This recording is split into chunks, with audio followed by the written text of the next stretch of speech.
What's going on, Show Nation? It's Movie with Movie Gaming TV, and in today's video, I want to talk to you guys a little bit about what I did with the team Affinities. So, a lot of us invested in golds and silvers and bronzes, that kind of thing, before the Stage 3 Team Affinity dropped. Now, I'm not sure how far a lot of you guys were, if you had caught up all the way to Stage 2. By the time that Stage 3 dropped. Some of you guys, I imagine, are in Stage 1, some maybe in Stage 2. But this video mostly, I guess, would be for people that did do all of Stage 2. Now, this video, you could argue, should have been dropped yesterday. But just in case you didn't have a chance to play yesterday and you're dropping into the game, first of all, before I even make this, I should go look in the market a bit as well. But I wanted to say, basically, I mean, you could, let's see how things are going.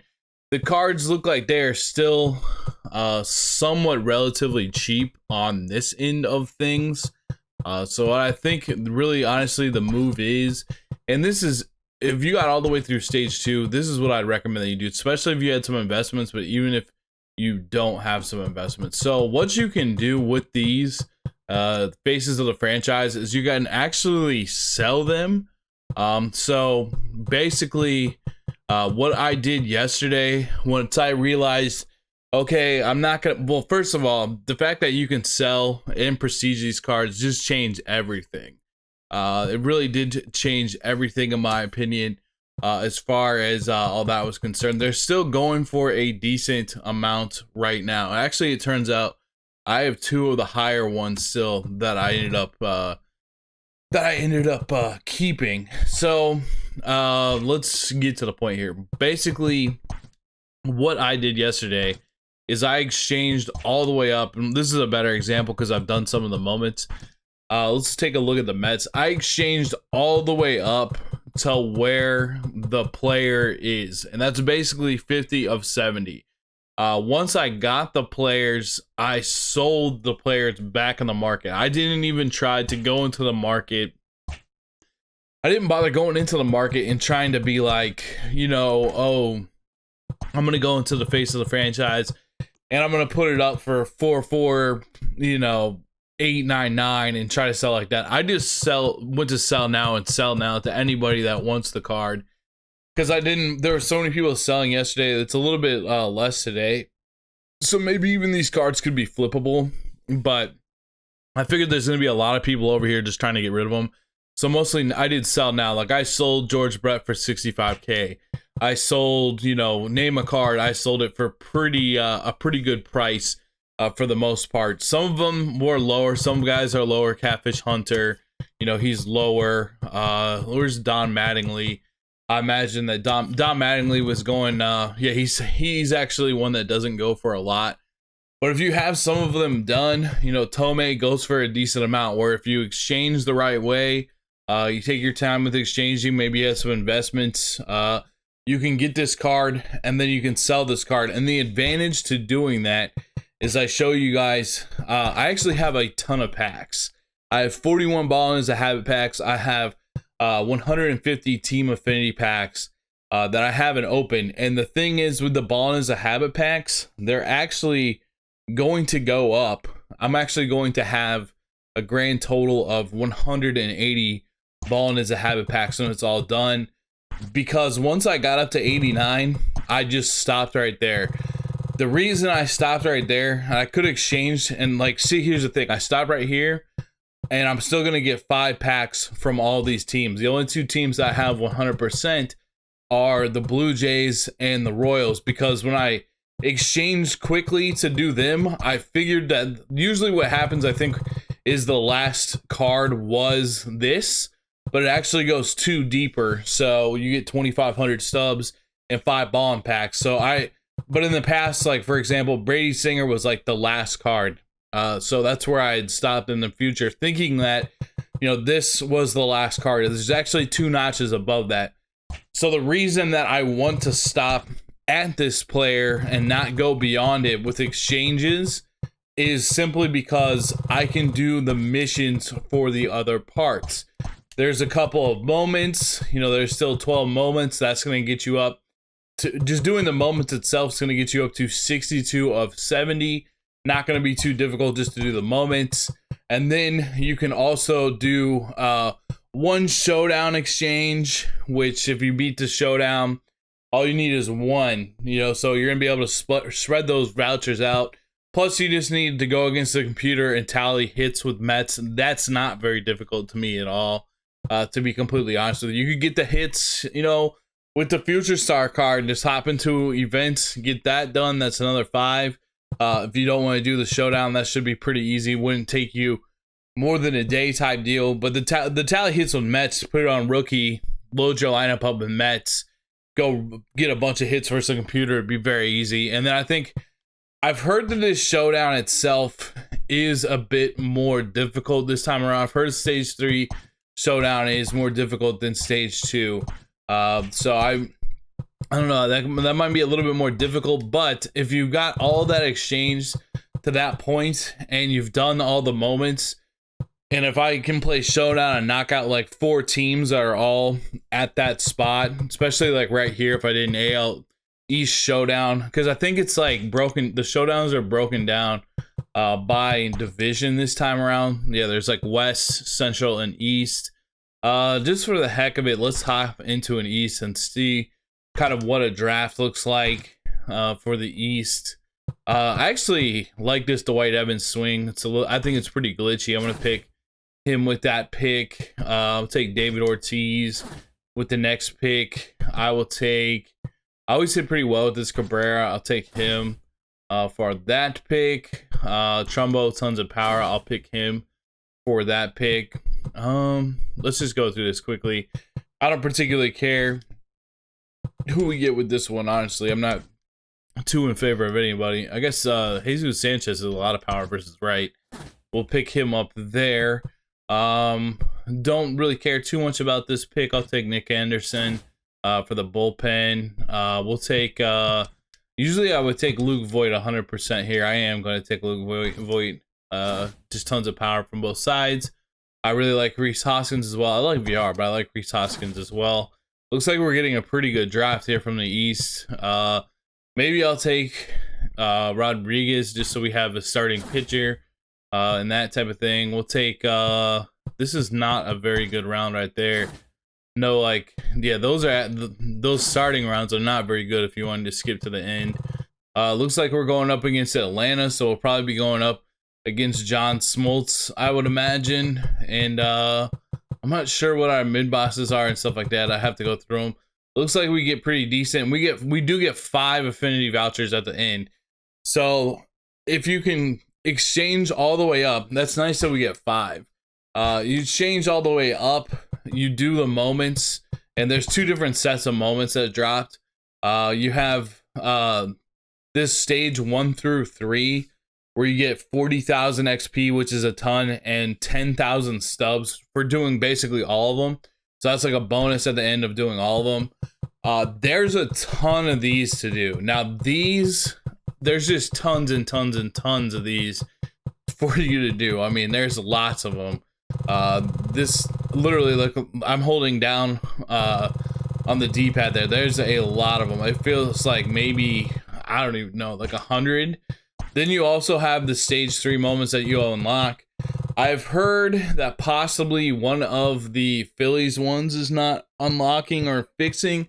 I sent a message to the devs about that because I was asking people on Twitter today, kind of, you know, if they how they were feeling about the new content. I'm not sure if this one unlocks. It looks like it's unlocked for me, but I'm not sure. I passed that along, so hopefully we'll get something there. But so you got the 1 through 3 and then the stage 3. Gonna want to do all of those. And then basically you'll have to do, you know, the AL East. Oh, you'll have to do the East once. You have to do the East twice, I should say. That would make more sense. You'll have to do East twice. You have to do West twice, Central twice. And then you're pretty much done. You'll unlock all of these ball impacts at the end, which is pretty sweet when you think about it. And you're going to pick up the 20. Basically, every time you get a moment done for a team, too, you know, if you do all the missions for a moment or for the team, you're going to pick up that 2,500 XP. So I recommend that if you're going to exchange, especially if you had stage 2 done, you're going to be able to profit quite a bit back. I think I started with about 70K yesterday. And then I was able to sell all those cards for all those teams. I was also able to pick up Aroldis Chapman as well, who's about 200K stubs. I kept Oral Hershiser and Al Leiter too, because I just think they're going to be really good pitchers to have for my Diamond Dynasty team. And I do have enough right now to buy. I do have enough to buy Mariano Rivera. I'm not sure where he is right now. So I'm just kind of like letting his price go down as more people unlock the program. Looks like Larry Walker's going down too. But I definitely want both of those cards eventually out of the and the thing is, you kind of want to get on this now of selling the cards, because I feel like the cards are going to go down in price. There is a set that you can do for these cards as well. Like there's the Face of the Franchise set, so you can, you know, if you collected all 30 of these, you can collect these, but I just don't feel like it's worth it. You're gonna get 6,000, 10,000, and 15,000 stubs with a ball-in bundle. You're gonna get a lot of XP, but the amount of cards that you have to put into this to collect every single one of them is a lot. You know, most of these guys go for about 40K a pop, and it's gonna end up being real expensive. So it's like 6,000, 16,000. About 31,000 stubs, so you can get about like you're gonna get like the equivalency of what it costs to get Jay Buhner. You'll get a lot of XP, but I just don't think this is a very good one to complete all the way. It's kind of like how the prospects to me. Yeah, you got Dylan Carson. Yeah, you get some stuff over here, but I just don't feel like it was worth the stubs. Maybe it is more worth the stubs now. I wonder how much like a guy like Robert is going for it. It's at least more cost effective to do now than it was in the past. A lot of these guys aren't nearly as expensive, but doing this one, locking in all these cards, is not something I would recommend that you do, if that makes sense. I would not recommend locking in this Face of the Franchise once you get them out of Showdown. I would recommend selling them and taking that and keeping maybe the ones that you like. You're going to play through a lot of moments if you do it exactly how I was showing you. You know, do the moments, do like complete 2 showdowns for the East, the Central, and the West. And then, you know I'm going to like Oral Hershiser. I have a pretty good feeling I'm going to like Al Leiter. And I'm not going to have to lock them into anything. I can sell them at any point that I would like to. But my general point is, I think a lot of these are going to go down in price over time. The only thing that could happen long term is if we have to complete this collection to unlock some kind of super card down the road. And I actually hope that doesn't happen, just because it's going to be really expensive to do so. So what I mean by that is we go and look at these cards again in the market.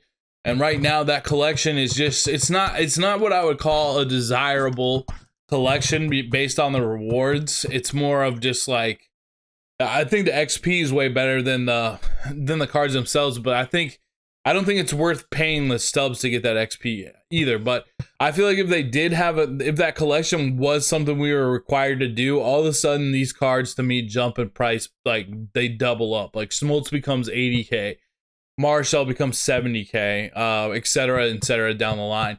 But yeah, so the other point I wanted to make is a couple of these cards I would like to pick up down the line. I would like to pick up Jim Thome from my bench. I either need him or I need I think Reggie Jackson can hold it down as one of my pinch hitters versus right, but I would like to get Jim Thome, or I would like to get David Ortiz. They're both really good. They're both really stacked versus right-handed pitching. So I'd like to get one of those as well. Guys, there is a video that I made yesterday that it's about a 52-minute video, but if you want to check it out, me and Yayo Gaming, we reviewed every single one of these cards and told you guys like our top 10s. We talked about honorable mentions of the cards we like. So if you're thinking about going after a card and you want a good review on it, they have those. I have that on the channel. I'll link it at the end of the video too. If I ever want to pick up George Brett, I'm not sure. I might pick up Mike Schmidt as a power versus left, but I'm already gonna have like George Springer at some point and Gary Sheffield, who might not be in my outfield at the end of the year. We'll have to see. Could be Babe Ruth and Willie Mays who are out there, so I don't know if I really need that. So Tomei's a card I would like to go after. I actually think Eric Davis would make a great, especially if I prestige this card and got him to 99 speed and 99 stealing. I think he'd be a perfect fifth guy on the bench right now. I'm not even sure if I have Ricky Henderson in. Usually with one of my bench spots, I don't think I do actually. I think I have like Jackie or something. With one of my bench spots, I like to have a pinch runner. And I like to have a pinch runner that can hit and kind of play all over the place. So right now I have like Gorman and Trout to pinch hit versus right-handed pitching, which is not ideal. That needs to be improved. I need 125 power guys versus right. I have Larkin and Posey, not bad at all. You know, 93, 104. Andy has speed, and then Posey has 125, 115. Andy has vision. You know, so he's not bad. Plus, it's nice to have a catcher on your bench too. It just is. If you could, I think Posey I'll probably keep.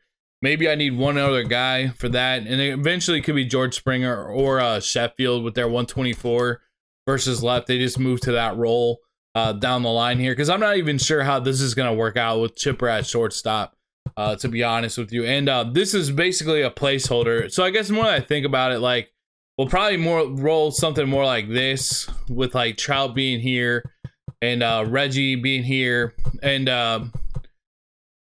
well, maybe just Trout being there, honestly, and then Reggie being our first guy versus right. And I need to get Larry Walker. I'm getting really, really close to that. So I don't know. This video is kind of all over the place, but I wanted to get something out for you guys today and just kind of talk about my approach to what I think you guys should do with the affinities, especially if you're like, especially if you were way down the road and you had a lot invested and you grinded out a lot of these. I just want to give you guys some advice on, you know, basically I would go through an exchange, sell the card, pick up the ball impacts, get yourself in the prime position to pick up more ball impacts and team affinity packs down the line. I'm kind of waiting to open these up too until things die down a little bit.